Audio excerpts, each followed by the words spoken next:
V news dot P کے لیے کراچی سے میں ہوں وقاص خان۔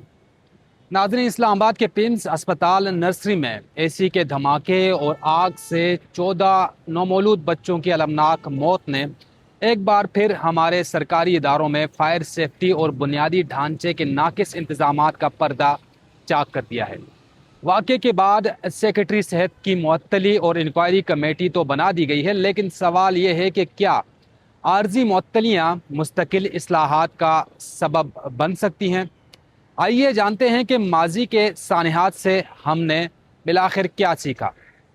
بات کرتے ہیں سانحہ گل پلازا، جو کہ 2026 میں ہوئے۔ آگ لگنے سے 72 افراد جام بحق ہوئے۔ عدالت نے ناکافی تفتیش اور ایمرجنسی راستوں کی بندش پر پولیس چالان مسترد کر کے دوبارہ تحقیقات کا حکم دیا، جہاں متاثرین آج بھی مکمل انصاف کے منتظر ہیں۔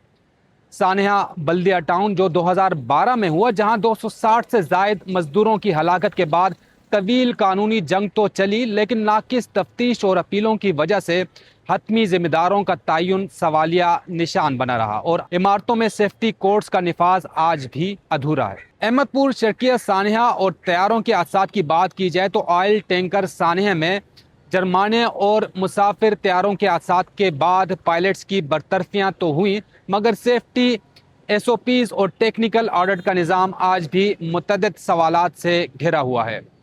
قانونی ماہرین کا کہنا ہے کہ پمس کا واقعہ محض حادثہ نہیں بلکہ مجرمانہ غفلت ہے۔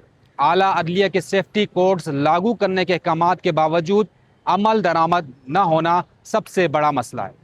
کسی ایک سیکرٹری کی معطلی کے بجائے تفتیش اور نظام انصاف کو اتنا مضبوط بنانا ہوگا کہ ملوث عناصر سزا سے نہ بچ سکیں اور آئندہ کے لیے انسانی جانیں محفوظ ہو سکیں۔